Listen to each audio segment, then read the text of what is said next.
அனைவருக்கும் வணக்கம். அரசு அதிகாரிகளை உருவாக்கும் நோக்கில் உங்கள் இம்பல்ஸ். ஸோ நம்ம வெல்வித் நிச்சயம் 2025 அப்படிங்கிற டைட்டில் ஃப்ரீயா class and test series provide பண்ணிட்டு இருக்கோம். ஸோ இதுக்கு முன்னாடி வரைக்கும் 11th ஹிஸ்டரியில 17th லெசன்ல பாதி வரைக்கும் நம்ம பார்த்திருப்போம். ஸோ 17th யாரு தாமஸ் மன்றோ வரைக்கும் நம்ம பார்த்திருப்போம். ஓகேங்களா? ஸோ இந்த வீடியோல என்ன பார்க்கறோம் அப்படின்னா துணைப்படை திட்டமும் வாரிசுரிமை இழப்பு கொள்கையும். ஸோ இது எல்லாமே எதோட கனெக்டிவிட்டியா இருக்கும் அப்படின்னு சொல்லி பார்த்தோம்னா நம்ம 6th 10th இருக்கக்கூடிய அந்த ஹிஸ்டரி மூலியமா தான் இருக்கும். 9th கம்ப்ளீட்டா மாடர்ன் ஹிஸ்டரியில இருக்கும். 6th 7th 8th எல்லாம் பாத்தீங்க அப்படின்னா 8th எல்லாம் வந்து இந்த பிரிட்டிஷர்ஸ் பத்தி கொடுத்திருப்பாங்க. ஐரோப்பியோட வருகை எல்லாமே இதுல கொடுத்திருப்பாங்க. ஸோ இதை கனெக்டிவிட்டி நம்ம படிக்கிறதா. ஸோ அந்த வீடியோஸ்மே வந்து மிஷன் குரூப் 4 அப்படிங்கிற டைட்டில் நம்ம கொடுத்திருப்போம். சரிங்களா? ஸோ அதையும் பார்த்துக்கோங்க. இது ரெண்டையுமே வந்து மிக்ஸ் பண்ணி நம்ம படிச்சுக்கலாம். சரிங்களா? ஸோ இப்போ என்ன பார்க்குறோம் அப்படின்னா துணைப்படை திட்டமும் வாரிசுரிமை கொள்கையும் பார்க்குறோம். ஸோ இந்த துணைப்படை திட்டம் வாரிசுரிமை இழப்பு கொள்கை அப்படிங்கிறது முதல்ல இது ரெண்டுக்கும் முக்கியமான காரணம் யாரா இருந்திருப்பாங்க அப்படின்னு சொல்லி பார்த்தோம்னா ஒன்னு வெல்லஸ்லி இருந்திருப்பாங்க, இன்னொன்னு டல்ஹௌசி இருந்திருப்பாங்க. இந்த வெல்லஸ்லி எதுக்காக அப்படின்னு சொல்லி பார்த்தோம்னா துணைப்படை திட்டத்தை முதல்ல கொண்டு வந்ததே அவர் தான். இவரோட ஸ்ட்ராட்டஜி எப்படி இருக்கும் அப்படின்னா அதாவது ஒரு வரி வசூலிச்சுட்டு இருந்தாங்களா, ஸோ நிர்வாகம் பண்ணிட்டு இருந்தாங்களா, இப்போ அங்க இருக்கக்கூடிய நாடுகளுடைய பகுதிகளே வந்து இவங்க கைப்பற்ற ஆரம்பிச்சிட்டாங்க. இவங்க தான் வந்து ஆக்சுவல் ரூலராகவே மாற ஆரம்பிக்கிறாங்க. ஸோ நாடே உனக்கு இல்லை அப்படிங்கக்கூடியது வந்து எதுல வருது அப்படின்னு சொல்லி பார்த்தோம்னா துணைப்படை திட்டத்துல வருது. சோ அதுக்கு அடுத்தது வாரிசுரிமை கொள்கை அப்படின்னு சொல்லி சொல்றோம். இந்த வாரிசுரிமை கொள்கை அப்படிங்கிறது என்னவா இருந்துச்சு அப்படின்னா டல்ஹௌசியோட ஒரு தோன்றுதல் தான் அவங்களுடைய விஷயம். சோ அதுவும் எதுக்காக அப்படின்னா தன்னுடைய வாரிசு இந்த நாட்டை ஆளக்கூடாது, இன்ஸ்டெட் இவங்க எல்லாம் வந்து அந்த நாடுகளை கைப்பற்றி இவங்க வாழணும் அப்படிங்கக்கூடிய ஒரு விஷயம் இருந்துச்சு. ஓகேங்களா? இப்போ இதை வந்து டெப்தா நம்ம பார்க்கலாம். சோ துணைப்படை திட்டம் அப்படிங்கிறது என்ன? கவர்னர் ஜெனரல் வெல்லஸ்லி என்ன பண்ணிருப்பாரு அப்படின்னா 1798 இருந்து 1805 வரைக்கும் அவர் ரூல் பண்ணிட்டு இருந்தாரு. பிரிட்டிஷ் ஆட்சியை உறுதி செய்யக்கூடிய பொருட்டு ஒரு முன்னோக்கிய கொள்கையை பின்பற்றினார். யாருக்கு முன்னோக்கிய கொள்கை அப்படிங்கிறது இங்க விஷயம் இல்ல. சோ அவருக்கான ஒரு பிரிட்டிஷ் கம்பெனிக்காகன்னு சொல்லிட்டு அவர் ஃபார்வர்ட் திங்கிங்கா ஒன்று திங்க் பண்ணிருக்காரு. என்ன அப்படின்னா அங்க இருக்கக்கூடிய குட்டி குட்டி சிற்றரசர்கள்லாம் இருந்திருப்பாங்க. இப்ப பேரரசர்கள் முகலாய பேரரசு அப்படிங்கிறது ஒரு ஃபுல் ஒரு டைனாசிட்டி இருந்துச்சு அப்படின்னா ஒவ்வொரு இடங்கள்ல நாயக்கர்கள் இருந்திருப்பாங்க. சோ குட்டி குட்டி அரசர்கள் எல்லாம் அங்கங்க இருந்திருப்பாங்க. மராத்தியர்கள் இருந்திருக்காங்க, நாயக்கர்கள் இருந்திருப்பாங்க, ராஷ்டிரகூடஸ் இருந்திருப்பாங்க. ராஷ்டிரகூடஸ் எல்லாம் வந்து பின்னாடி லேட்டர் சோழஸ் பாண்டியஸ் அவங்களுக்கு கீழே வருவாங்க.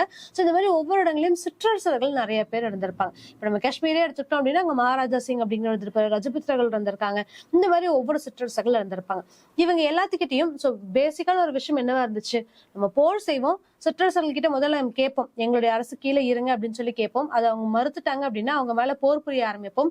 அதுக்கப்புறமா அவங்க அதை செய்யல அப்படின்னா அவங்களை வந்து நம்ம கல்யாணத்து மூலியமா அவங்களுடைய உறவுகள் வந்து நம்ம எடுத்துக்கிறது மூலியமா அவங்களுடைய நாடுகளை நம்ம எடுத்திருப்போம். இது இப்படி ஒரு ரூல்ஸ் வந்து எடுத்துட்டு இருந்துச்சு.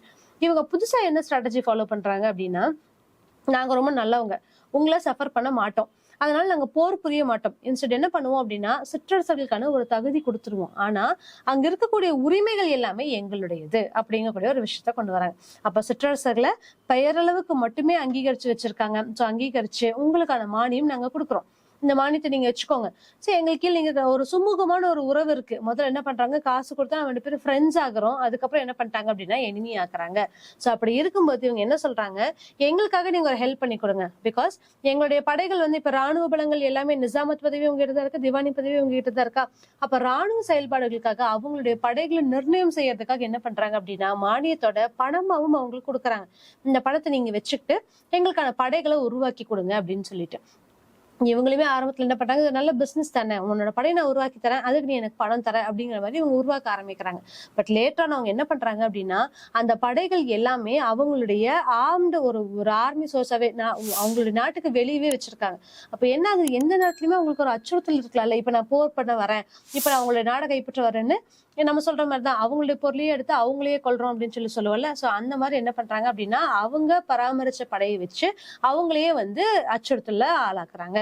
இப்படிதான் முதல்ல ஆரம்பிக்கிறாங்க. அப்ப என்ன பண்றாங்க, உங்களுக்கு மானியம் கொடுக்குறாங்க, அது மட்டும் இல்லாம பணமாவும் கொடுக்குறாங்க. எதுக்காக அப்படின்னா வெல்லஸ்லிக்கு முன்பாக இந்திய அரசுகளோட கம்பெனி கூட்டணி அமைச்சிருந்த நிசாமும் அவத் நவாபும் பிரிட்டிஷோட படைகளை பராமரிக்கிறதுக்கு, இதுதான் வந்து இம்பார்ட்டன்ட், பிரிட்டிஷ் படைகளை பராமரிக்கிறதுக்கு மானியம் வாங்கிட்டு இருந்தாங்க. ஆனா அவ்வாறு பராமரித்த படைப்பிரிவுகள் அவர்களுடைய நாட்டு எல்லைகளுக்கு வெளியே தான் நிறுத்தப்பட்டிருந்துச்சு. சரிங்களா? சோ இதை வந்து அவங்களுடைய நாடுகளுக்கான ஒரு அச்சுறுத்தலா இருந்துச்சு அப்படிங்கிறத நம்ம பாக்குறோம். அப்போ பராமரிப்பு செலவு பணமாகவே வழங்கப்பட்டுச்சு. இவ்வளவு நாடுகள் நீங்க பராமரிப்பீங்களா, நான் உங்களுக்கு பைசா தந்துடுறோம் அப்படின்னு. இப்ப இது என்ன ஆரம்பிச்சது, ப்ராப்பரா அவங்களுக்கான பைசா வந்து இவங்க கொடுத்துட்டு இருந்த வரைக்கும் எல்லாமே பர்ஃபெக்டா இருந்துச்சு. எப்போ இந்த பணப்பட்டுவாடல ஒரு பிரச்சனை நடக்குதோ அப்புறம் தான் இஷ்யூ ஆக ஆரம்பிக்குது. அப்ப என்ன பண்றாங்க, இததான் வந்து வெல்லஸ்லி துணைப்படை திட்டத்தின் மூலம் விசாலமாக்குறாரு, இன்னுமே வந்து பெருசாக்குறாரு. எப்படி அவங்களுடைய நாடுகளை ட்ரேடுக்காக பர்மிஷன் வாங்கி, போர் மூலியமா அவங்க பர்மிஷன் வாங்கி, 2 பேத்துக்குள்ள உடன்படிக்கைகள் மூலியமா அவங்க பர்மிஷன் வாங்கி இப்ப என்ன பண்ணிட்டாங்க, புதுசா ஒண்ணு ஃபோர்ஸ் பண்ணி அவங்க கிட்ட கொண்டு வராங்க. அதுதான் வந்து துணைப்படை திட்டம். அப்போ ஹைதராபாத், மைசூர், லக்னோ, மராத்திய பேஷ்வா போன்ஸ்லே, சிந்தியா அரசர்களையும் அதன் கீழ் கொண்டு வந்தார். எது மூலியமா? துணைப்படை திட்டத்தின் கீழே கொண்டு வராங்க. இந்த துணைப்படை திட்டத்துல முக்கியமான விஷயமா இவங்க ஒரு 5 பாயிண்ட் சொல்றாங்க. அந்த 5 பாயிண்ட் என்ன? முதல்ல என்ன பண்ணிருக்காங்க, எங்களுடைய படைகளை வந்து பராமரிக்கிறதுக்கு பணமா கொடுத்துட்டு இருந்தாங்க. பட் துணைப்படை திட்டத்துல என்ன பண்றாங்க அப்படின்னா, நீ வந்து எனக்கு பராமரிச்சு கொடு, அப்படி இல்லைன்னா உன் நாடை நான் வாங்கிடுவேங்கிற மாதிரி ஆயிடுச்சு. ஓகேங்களா? சோ அப்படியே வந்து திருப்பியும் இவங்க அவங்களுக்கான அப்போசிவா மாறுறாங்க. என்னென்ன அப்படிங்கிற டீட்டெயிலா பார்க்கலாம். துணைப்படை திட்டத்தோட கூறுகள், முக்கியமான விஷயம் இது எல்லாமே. ஃபர்ஸ்ட், கூட்டணிக்குள்ள இருக்கக்கூடிய ஒரு இந்திய ஆட்சியாளர் அவருடைய சொந்த படைகளை கலைச்சிடணும். அவருக்குன்னு சொல்லி படைகள் இருக்கக்கூடாது. பிரிட்டிஷ் படைகள் என்ன கொடுக்குறாங்களோ அவங்களதான் வந்து அவங்க பராமரிக்கணும் அப்படிங்கிற விஷயமா இருக்கு. அது மட்டும் இல்லாம இவங்க ப்ராப்பரா இருக்காங்களா இல்லையான்னு சொல்லி அவங்களை கண்காணிக்கிறதுக்கு ஒருத்தங்க இருப்பாங்கல்ல, ஸ்தனிகர் அப்படின்னு சொல்லக்கூடிய ஒரு ரெசிடென்ட், இவங்களை சார்ந்த ஒருத்தர் வந்து ஒரு ஒற்றர் மாதிரி ஒருத்தங்க அவங்க கூடயே இருக்கணும், அவங்களுடைய அரசவையில் இருக்கணும் அப்படிங்கக்கூடிய ஒரு ஃபர்ஸ்ட் கண்ட்ரோல கொண்டு வராங்க. First rule. செகண்ட் ரூல் என்ன அப்படின்னா, பிரிட்டிஷ் படைகளுக்கான பராமரிப்பு செலவு நீங்களே ஏத்துக்கணும். நீங்க தானே செய்றீங்க, அப்ப நீங்களே ஏத்துக்கோங்க. இவ்வளவு நாள் நான் உங்களுக்கு பணம் கொடுத்துட்டு இருந்தோம், இதுக்கு மேல நான் கொடுக்க மாட்டேன், நீங்களே ஏத்துக்கோங்க. அப்படி ஏத்துக்க முடியல அப்படின்னா உங்களுடைய இடத்துல ஒரு பகுதியை பிரிட்டிஷர் கிட்ட ஒப்படைக்கணும் அப்படின்னு சொல்லி சொல்றாங்க. சோ அகைன் இதுவுமே வந்து என்ன, ஒரு போர் செஞ்சு திருமணம் மூலியமாவோ அவங்களுக்கான அங்கீகாரத்தை கொடுக்கறது மூலியமாவோ இது எல்லாத்தையும் கலைச்சுக்கிட்டு அக்ரெசிவா எனக்கு நீ இதை பண்ணியே ஆகணும் அப்படின்னு சொல்லிட்டு டைரக்டா ஒரு டார்கெட் வைக்கிறாங்க. தேர்ட் என்னன்னா, பாதுகாப்புக்குட்பட்ட அரசர் பிற ஐரோப்பிய நாடுகளோட தொடர்பு இருக்கக்கூடாது. எஸ்பெஷலி பிரெஞ்சுக்காரங்களோட தொடர்பு இருக்கக்கூடாது. ஏன் அப்படின்னா, பிரிட்டிஷர்ஸ்க்கும் பிரெஞ்சுக்கும் நடுவில் தான் வந்து எப்பவுமே ஒரு போராட்டம் நடந்துகிட்டே இருக்கும். அப்போ பிரெஞ்சு தான் வந்து கொஞ்சம் வலிமை வாய்ந்தவங்களா இருந்தாங்க. ஃபர்ஸ்ட் கர்நாடிக் வார், செகண்ட் கர்நாடிக் வார்லாம் பார்த்தோம் அப்படின்னா பிரெஞ்சு தான் வந்து வலிமை பெற்றவங்களா இருந்திருப்பாங்க. ஸோ தேர்ட் கர்நாடிக் வார்ல இருந்து தான் பிரிட்டிஷர்ஸ் வந்து வலிமைப்பட ஆரம்பிச்சாங்க. ஸோ அகெயின் அவங்களால இன்னொருத்தவங்க கிட்ட தோக்குறதுக்கு அவங்களுக்கு தெம்பு இல்லை. இன்னொன்னு அவங்களுடைய மாஸ்டர் பிளான் மூலமா என்ன பண்றாங்க அப்படின்னா, நாடுகளை ஃபுல்லாவே அவங்க கைப்பற்ற ஆரம்பிக்கிறாங்க. ஸோ அப்ப என்ன சொல்றாங்க, முக்கியமா பிரெஞ்சுக்காரங்களுடைய எந்த தொடர்பும் இருக்கக்கூடாது.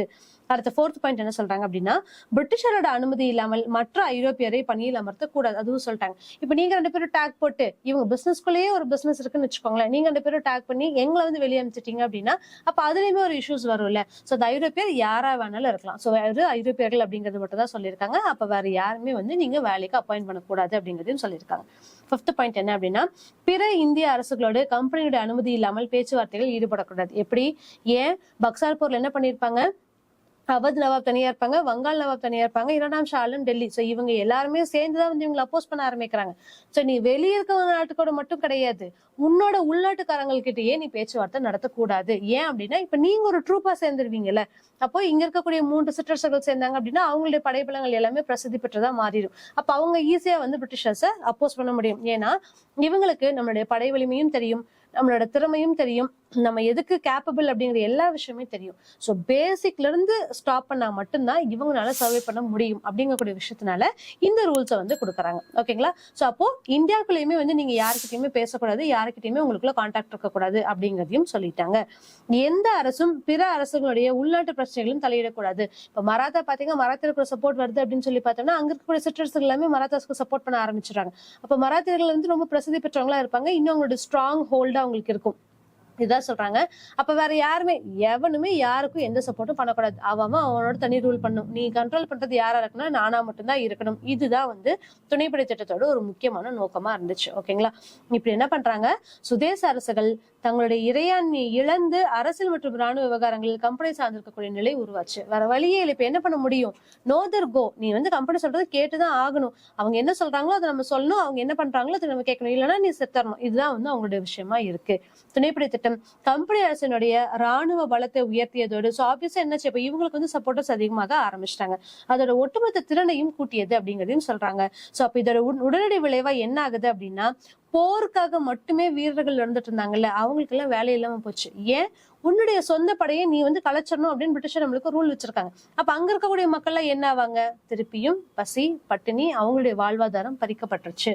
சோ நம்ம முதல்ல பிண்டாரிகள் அப்படின்னு ஒருத்தவங்களை பார்த்திருப்போம். இந்த பிண்டாரிகள் யார் அப்படின்னா, நம்ம பாகுபலி படத்துல கூட சொல்லியிருப்பாங்க, ரைட்? சோ பிண்டாரிகள் அப்படிங்கிறது கூட்டமா வருவாங்க. ஏன்னா அவங்களுக்கு வேற எந்த வேலையும் கிடையாது, அங்க வந்து வறட்சி விவசாயம் பண்ணக்கூடிய எந்த ஒரு பாசிபிலிட்டியும் அவங்களுக்கு இருக்காது. அப்ப அவங்களுடைய வாழ்வாதாரத்துக்கு என்ன பண்ணுவாங்க அப்படின்னா, இன்னொரு மக்களை வந்து சூறையாடி அங்க இருக்கக்கூடிய வளங்களை வந்து அவங்க சாப்பிட்டு அவங்க உயிர் வாழ்ந்துட்டு இருந்தாங்க. இதுதான் பிண்டாரிகளோட வேலை. இப்போ போர் தொழில் செய்யறவங்க என்னவா இருந்தாங்க அப்படின்னா அவங்க ஒரு நல்ல ஒரு வீரர்களா கருதப்படக்கூடிய ஒரு மனுஷங்க. ஆனா இந்த படைகள் வந்து கலைக்கப்பட்டதன் காரணமா என்ன ஆயிடுச்சு அப்படின்னா இப்ப போர் பண்றதுக்குமே அவங்கனால முடியாது. சோ போர் வீரர்களுடைய நிலைமை ஒண்ணுமே இல்லாம போயிடுச்சு. அப்ப வேற சோர்ஸே இல்லாம என்ன ஆறாங்க, ஆட்டோமேட்டிக்கா பிண்டாரிகளா அவங்க மாற ஆரம்பிக்கிறாங்க. சோ கொள்ளை தொழில் மட்டும்தான் நம்மளுக்கான ஒரு சர்வைவலா இருக்கும் அப்படிங்கிறதுனால பிண்டாரிகளுடைய எண்ணிக்கை வந்து உருவாக ஆரம்பிக்குது. சரிங்களா? இதுக்கான முக்கியமான காரணம் என்ன அப்படின்னு சொல்லி பார்த்தோம்னா இந்த துணைப்படை திட்டம் தான். இது மட்டும் இல்லாம இப்ப இது யாரெல்லாம் சப்போர்ட் பண்ணி அவங்களதான் நம்ம அப்போஸ் பண்ணிக்கிறோம். இப்ப சில அரசர்கள் இதுலயுமே இருப்பாங்கல்ல, ஓகே நீங்க சொல்றது கரெக்ட் தான், எங்களுடைய நல்லதுக்கு தான் அப்படின்னு சொல்லிட்டு அவங்க சப்போர்ட் பண்ணவும் இருக்காங்க. பட் அவங்க கிட்டதான் இவங்க ப்ராப்பரா இவங்களோட ரூல்ஸ் அண்ட் ரெகுலேஷன்ஸ் கொடுத்தாங்க அப்படின்னு கேட்டா அதுவுமே கிடையாது. என்ன பண்ணிட்டாங்க அப்படின்னா அவங்களுக்கான பாதுகாப்பு கொடுக்குறோம்னு சொல்லியிருந்த இடங்களையுமே இல்ல, உன்னோட வந்து தலைமை சரியில்லை, நீ வந்து இவங்களை ப்ராப்பரா நிர்வகிக்கல அப்படின்னு சொல்லிட்டு அவங்களோட நாடுகளுமே வந்து கைப்பற்ற ஆரம்பிக்கிறாங்க. இப்படிதான் துணைப்படை திட்டத்தின் மூலியமா வந்து நம்ம அதிகமான நாடுகளை வந்து இழக்கிறதுக்கு நேரிடுது. சோ இதெல்லாம் தான் வந்து பிற்காலத்துல பிரச்சனை மாதிரி 1857ல ஒரு பெரும் புரட்சியா வந்து உருவாகுது. ஓகேங்களா? அது எல்லாமே நம்ம பின்னாடி பார்க்கலாம். சோ இங்க என்ன சொல்லியிருக்காங்க அப்படின்னா சோ இதை நம்ம பேஸ் பண்ணி நம்மளும் எடுத்திருப்போம். சர்தார் வல்லபாய் பட்டேல் என்ன பண்ணிருப்பாரு அப்படின்னு சொல்லி பார்த்தோம்னா இந்தியா இண்டிபெண்டன்ஸ் கிடைச்சதுக்கு அப்புறம் இந்த ஹைதராபாத் நிசாம், காஷ்மீர், இந்த மாதிரி சில ப்ரொவின்சஸ் கிடைச்சக்கூடிய ஒரு ஸ்பெஷல் ப்ரொவின்சி கிடைச்சிருந்த இடத்த எல்லாத்தையும் என்ன பண்ணிருப்பாரு அப்படின்னா இதே மாதிரி இது துணைப்படை திட்டம் நம்ம சொல்ல முடியாது. சோ ஆர்மி ரூல் பிரகாரம் என்ன பண்ணிருப்பாங்க அப்படின்னா இவங்களுடைய நாடுகளை வந்து இவங்க கைப்பற்றிருப்பாங்க. சோ இவங்க கிட்ட இருந்து ஒரு டாக்டிக்ஸா கூட நம்ம இதை எடுத்துக்கலாம். சரிங்களா? சோ அடுத்தது மாகாணத்துக்கும் மாநிலத்துக்கும் இருக்கக்கூடிய டிஃபரன்ஸ் என்ன அப்படிங்கறத நம்ம பார்க்கலாம். அப்போ மாகாணம் அப்படிங்கிறது என்னன்னா ரொம்ப சிம்பிள். பிரசிடென்சினா என்ன, ப்ரொவின்சினா என்ன?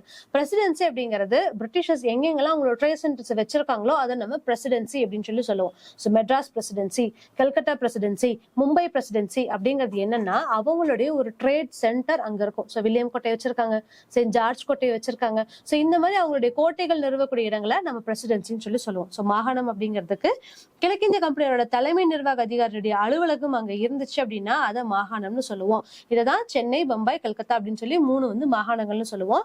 அதுக்கப்புறம் இந்த மாகாணங்கள் நிர்வகிப்பதில் சிரமங்கள் ஏற்பட்டதுனால என்ன பண்ணிட்டாங்க அப்படின்னா மத்திய மாநிலம், ஒருங்கிணைந்த மாநிலம் அப்படிங்கிறது உருவாக ஆரம்பிச்சது. இதுதான் வந்து ப்ரொவின்சி. சோ இவங்களுக்கு சப்போர்ட்டிவா இருப்பாங்க, இவங்களுக்கு கீழே அதை வந்து திருப்பி பிரிக்க ஆரம்பிச்சுட்டாங்க. சோ அதுதான் வந்து ப்ரொவின்சியா உருவாக ஆரம்பிச்சது. ஓகேங்களா? சோ இது வந்து இந்த பாக்ஸ் இருக்கக்கூடிய கண்டென்ட்.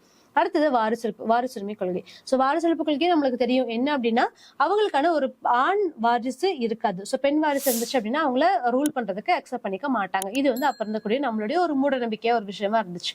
அப்ப என்ன பண்றாங்க, இதை வந்து அகைன் இவங்களுக்கு ஃபேவரபிளா மாத்துறாங்க. சோ இதுக்கு யார் ரீசன் அப்படின்னு சொல்லி பார்த்தோம்னா டல்ஹௌசி தான் ரீசன். சோ டல்ஹௌசி என்ன பண்றாரு, இந்து மதத்தோட சம்பிரதாயங்களின் படி அவங்களுக்காகன்னு சொல்லிட்டு ஒரு ஆண் மகவு இல்ல அப்படின்னா, ஒரு ஆண் குழந்தை இல்ல அப்படின்னா தத்தெடுத்துக்கக்கூடிய உரிமை அவங்க கிட்ட இருந்துச்சு. சோ இது என்ன பண்ணிட்டு இருந்தாங்க, பிரிட்டிஷர்ஸ் ரூல் பண்ணிட்டு இருந்தப்பவும் கூட என்ன பண்ணுவாங்கன்னா ஒரு இப்ப பிறக்கக்கூடிய குழந்தை வந்து பெண்ணா இருந்துச்சு அப்படின்னா இன்னொரு குழந்தைய தத்தெடுத்துட்டு இவங்கதான் வந்து அரசர் அப்படின்னு சொல்லி அறிவிச்சுட்டு அதுக்கப்புறமும் முன்னாடியோ பின்னாடியோ நான் தத்தெடுக்க போறேங்கிறதையும் சொல்லலாம். இல்ல தத்தெடுத்ததுக்கு அப்புறம் இவங்க தத்தெடுத்துட்டேன் அப்படிங்கக்கூடிய விஷயங்களையுமே வந்து சொல்லிட்டு இருந்தாங்க. யாருக்கு முன்னாடி, டல்ஹௌசிக்கு முன்னாடி. டல்ஹௌசி வந்ததுக்கு அப்புறம் என்ன ஆயிடுச்சு அப்படின்னா இது மூலியமா ஒரு டாக்டிக்ஸ் நம்ம பிளே பண்ணலாமே, இதுவுமே ஒரு சட்ட சிக்கலை உருவாக்குமே, அப்ப ஏன் நம்ம வந்து இதுக்கான பெர்மிஷன் கொடுக்கணும். சோ ஃபர்ஸ்டே வந்து பெர்மிஷன் வாங்கினதுக்கு அப்புறம் தான் வந்து இவங்க ரூல் பண்ணணும் அப்படிங்கறத கொண்டு வந்தாங்க.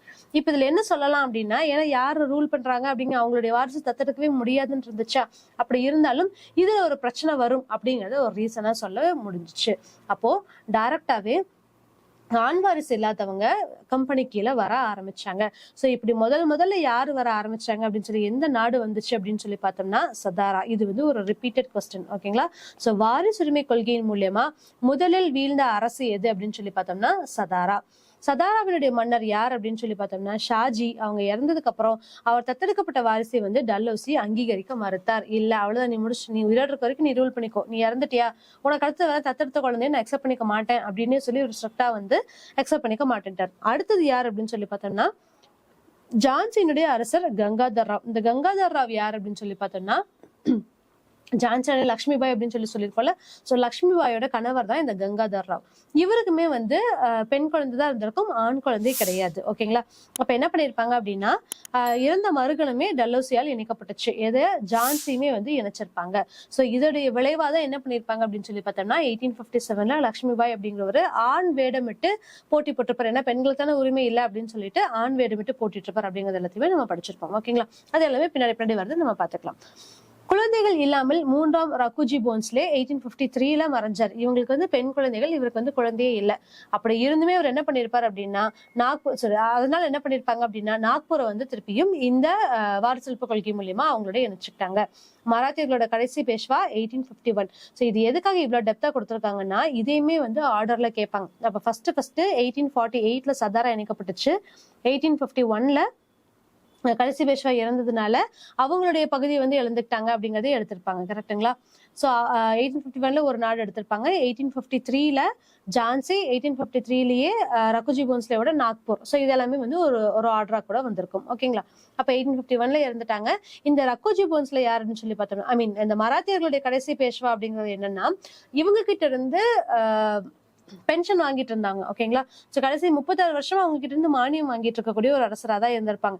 கம்பெனி கொடுத்த ஓய்வூதியம் வாங்கிட்டு இருந்தவங்களா தான் இருப்பாங்க. ஆனாலுமே என்ன பண்ணிட்டாங்க, 36 இயர்ஸ் 33 இயர்ஸ் வந்து இவங்களுக்காகன்னு சொல்லிட்டு ரொம்ப நாணயமா இருந்தக்கூடிய ஒரு மனுஷருமே அவங்களுடைய குழந்தைய இவங்க அக்செப்ட் பண்ணிக்கல. அப்போ இதுல இருந்து என்ன தெரியுது, இவங்க கருணையோ அன்போ இவங்களுடைய நம்பிக்கையின் பேர்லயோ யாரையுமே வந்து இவங்க பிக்ஸ் பண்ணவே இல்லை. இவங்களுக்கு எல்லாமே பிசினஸா மட்டும்தான் இருந்துச்சு அப்படிங்கறத நம்ம பார்க்க முடியும். அப்ப மராத்தியர்களோட கடைசி பேஷா இருந்ததுக்கு அப்புறம் 33 வருஷம் இவங்க கிட்ட ஓய்வூதியம் பெற்றுட்டு இருந்தாலும் அவருடைய மகன் யாரா இருப்பாங்க அப்படின்னா நானா சாஹிப் இருப்பாங்க. நானா சாஹிப்புக்கு ஓய்வூதியம் கொடுக்க மறுத்திருப்பாங்க. உனக்கு கொடுக்க முடியாது, ஏன்னா நீ வந்து உண்மையான வாரிசு இல்ல அப்படிங்கறதையுமே அவங்க சொல்லியிருப்பாங்க. ஓகேங்களா? இப்படிதான் வாரிசுரிமை இழப்பு கொள்கை நாடு பிடிக்கும் உத்தியாக செயல் வடிவம் பெற்றது. சோ இதுல இருந்தும் என்ன பண்ண ஆரம்பிச்சாங்க, இந்தியாவில் இருக்கக்கூடிய முக்கியமான இடங்கள் எல்லாத்தையுமே வந்து அவங்க வசம் பிடிக்க ஆரம்பிச்சாங்க. சோ பிரிட்டிஷ் முடியரசு இந்திய நாட்டினுடைய பொறுப்பை ஏற்ற பின் இக்கொள்கை திரும்ப பெறப்பட்டது. சோ எப்ப இந்த வாரிசளிப்பு கொள்கையும் இதெல்லாம் வந்து முடிவுக்கு வந்துச்சு அப்படின்னா பிரிட்டிஷ் வந்து டைரக்டாவே இந்திய நாட்டோட கண்ட்ரோலை எடுத்ததுக்கு அப்புறம். எப்போ அப்படின்னு சொல்லி பார்க்கும்போது ஆல்மோஸ்ட் 1857 புரட்சிக்கு அப்புறம் 1858 தான் வந்து நானே வந்து எல்லாத்தையுமே பாத்துக்கிறேன் அப்படின்னு சொல்லிட்டு பிரிட்டிஷ் கீழே வந்திருக்குமா. சோ அதுக்கப்புறம் தான் இவங்களுடைய கண்ட்ரோல் இந்த வாரிசளிப்பு கொள்கையும் சரி இந்த மாதிரியான விஷயங்கள் எல்லாத்தையுமே வந்து திரும்ப பெறப்பட்டுச்சு அப்படிங்கிறது நம்மளுக்கு தெரியும். ஓகேங்களா? சோ அடுத்தது சுதேச அரசுகளும் ஆங்கிலேயர்களும் மேலாதிக்கம். சோ இவங்களுடைய ரூல்ஸ் எல்லாம் எப்படி இருந்துச்சு, இவங்க எப்படி எல்லாம் ரூல் பண்ணிட்டு இருந்தாங்க அப்படிங்கறத நம்ம நெக்ஸ்ட் வீடியோஸ்ல பார்க்கலாம். தேங்க்யூ.